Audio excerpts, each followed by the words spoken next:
සැප කියන එක හැමදාම තියාගන්න බෑ. සැපත් අනිත්‍යයි. ඒ වුණාට අපි දුක ඉක්මනට නැති වේවා, සැප පවතිවා කියලා පතනවා. ඒ ප්‍රාර්ථනාව සැබෑ එකක්ද සැබෑ නොවන එකක්ද? සැබෑ නොවන එකක්. සැබෑ නොවන දෙයක් හිතන පතන කෙනාගේ මෙන්ටල් මනස අවුල්ද සංසිඳිලාද? මනස අවුල්. අන්න මානසික රෝග. බුදුරජාණන් වහන්සේ වදාළා බොරු කියන එකෙන් ගැලවුන් නැත්තම්, බොරු කියන එක බහුල වශයෙන් කළොත් නිරේ යන්න හේතු වෙනවා, තිරිසන් ලෝකේ යන්න හේතු වෙනවා, പ്രേත ලෝකේ යන්න හේතු වෙනවා. මනුස්ස ලෝකේ ආවොත් එහෙම බොරු කියන එකේ අවම විපාක එනවා. අභූත චෝදනා. අභූත චෝදනා. නොකරපු වැරදි වලට අහු වෙනවා. තමන් නොකරපු වැරද්දකට අහු වුණොත් ඒ තමන් සංසාරේ බොරු කියපු එක අවම විපාකය. උපරිම විපාක කොහොමද ඊද? සුරාමීරේ පානේ නිතර කළොත් ඒකින් ආත්මි දුන්නේ නැත්නම් ඒක නිරේ යන්න හේතු වෙනවා, තිරිසන් ලෝකේ යන්න හේතු වෙනවා, പ്രേත ලෝකේ යන්න හේතු වෙනවා.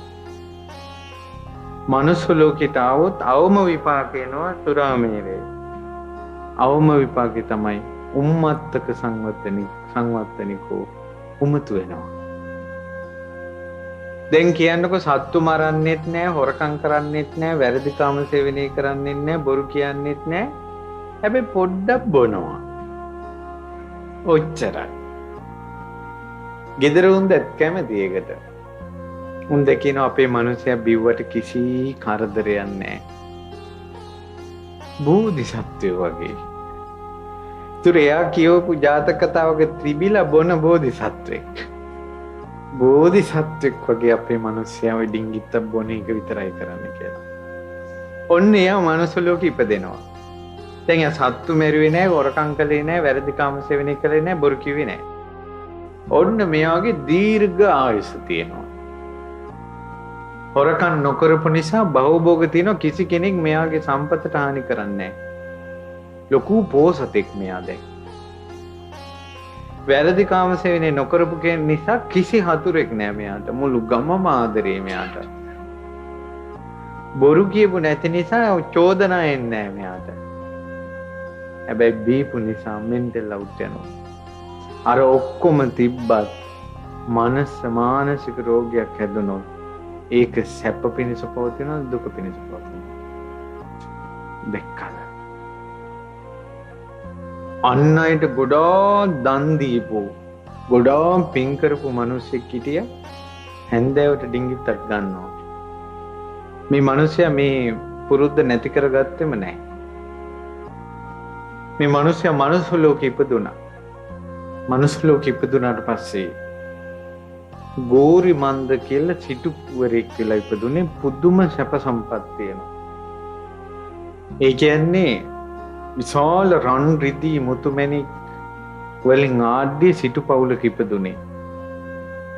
මෙයාට තමන්ගේ පිය සිටුතුමා මෙයාට විවාහ කළ දුන්නා.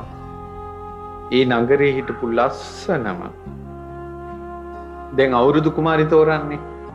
ඒ වගේ රූප සුන්දරියක් තේරුවා මුළු නගරේම. ඒ රූප ඊළඟ අවුරුද්දේ තේරෙන රූප සුන්දරිය වගේ ඒ වගේ ලස්සන ගෑනු ළමයි දෙන්නේ තමයි බන්දලා දුන්නේ. නමුත් මානසික ආබාධයෙන් කෙල්ලතොලුයි. කට දෙපැත්තෙන් කෙල වැක්කිරෙන ඔළුව පාත් වෙලා තියෙනවා. එයාගේ සැප සම්පත් කොච්චරද කියනවා නම් ගෝරිමන්ද සිටුතුමාගේ කට දෙපැත්තෙන් කෙල වැක්කිරෙනකොට අර දිව්‍ය රූප හා සමාන බිසෝරු දෙන්න නිල්මානෙල් මලෙන් තමයි කෙල ටික අයින් කරන්නේ. එකපාරක් කෙල අයින් කළොත් ඒ මල ආයසරයක් ගන්න ඒක ජනෙලෙන් විසිව කරනවා. මිනිස්සුන්ට මල්ල ඕන වුණාට පස්සේ අර සිටු මාළු ගාව ඉස්සරහට ගිහිල්ලා සිටුතුමනි කියලා කතා කරනවා. එතකොට සිටුතුමා ජනෙල ළඟට එනවා. අර බිසෝරු දෙන්න දෙපැත්තෙන් එනවා. සිටුතුමා පල්හැ බලනකොට කටින් කෙල වැක්කිරෙනවා.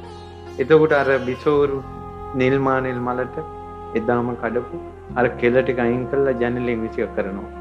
මිනිස්සු අර මල් ටික අරන් හොදාගෙන මල් මාලක් ගොතලා පැනඳ ගන්නවා.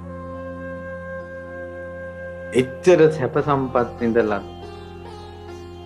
කෙලතුළු මන්ද බුද්ධික වුණා. බලන්න සුරාමේරේ පානේ තියෙන ආදීනව. එතකොට ওই පොඩි දේ ඉවසා ගන්න බැරුව දරා ගන්න බැරුව සියදි විනාසා ගන්න තැනට හිතන්නේ. පුංචි දේ දරා ගන්න බැරි. පොඩ්ඩෙන් දුක එනවා. මේ ඔක්කොම සංසාරේ සුරාපානය කිරීමේ ආදීනව. එතකොට තමන්ටම වෙන මේ හානිය වළක්වන්නයි ලෞතර බුදුරජාණන් වහන්සේ පංචශීල රකින්න කියලා වදාළා. ඒ නිසා ලොකු සීලයක් නැතත් අඩුම තරමේ නිවන් දැකීම පිණිස පංචශීලයවත් Taman රැක ගන්න පුළුවන් නම් පංචශීලය ආරක්ෂා කරන්න උත්සාහ කරන්න පුළුවන් නම් එකපාර බැරි වුණත් වැටි වැටි හරි නිවන පිණිස Taman කරගත්ත දෙයක් තීවි. ඔබ පොඩ්ඩක් කල්පනා කරලා බලන්න. මම මුලින්ම ධර්ම දේශනාවේ මුලින්ම මතක් කළා.